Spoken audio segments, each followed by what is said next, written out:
Hallelujah. स्वागत है आप सबका मेरी भविष्यवाणियों की पुस्तक में। तो आइए हम आज के पवित्र वचन को पढ़ेंगे जो कि परमेश्वर के दास प्रेरित अंकुर यूसुफ नरूला जी द्वारा लिखा गया है। परमेश्वर का पक्ष जरूरी है। जैसा कि दानियेल की पुस्तक अध्याय 2 उसकी 47 आयत में लिखा, फिर राजा ने दानियेल से कहा, सच तो ये है कि तुम लोगों का परमेश्वर, सब ईश्वरों का ईश्वर, राजाओं का राजा और भेदों का खोलने वाला है, इसलिए तू यह भेद प्रकट कर पाया। मेरे प्रियो, अगर आपके जीवन में या आपके ऊपर परमेश्वर का पक्ष नहीं है तो आप बहुत बड़ी मुसीबत में हैं। पक्ष का मतलब है परमेश्वर की कृपा, परमेश्वर का अनदेखा हाथ। एक मसीही व्यक्ति के जीवन में परमेश्वर का पक्ष बहुत जरूरी है। जिस तरह हम बाइबल में दानियेल की पुस्तक के बारे में पढ़ते हैं तो लिखा है कि दानियेल दिन में 3 बार परमेश्वर के सामने जाता था।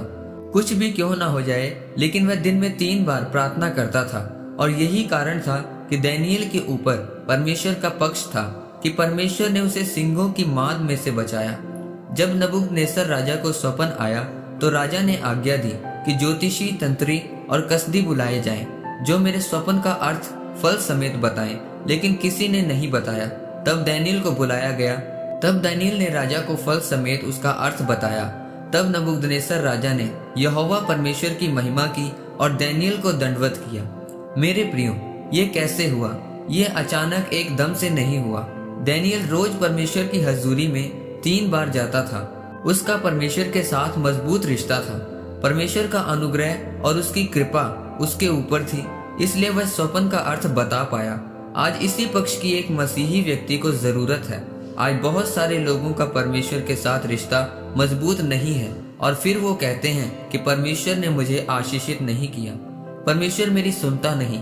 आज एक व्यक्ति को नौकरी चाहिए और वह व्यभिचार में है। वह गलत होकर भी कहता रहता है कि परमेश्वर तेरा पक्ष मेरे साथ क्यों नहीं? क्योंकि जब आप पाप में होंगे, प्रार्थना में नहीं बैठेंगे, परमेश्वर का अनुग्रह, उसका अनदेखा हाथ आप पर नहीं आएगा, तो फिर आप अपने कामों में सफल नहीं हो पाएंगे।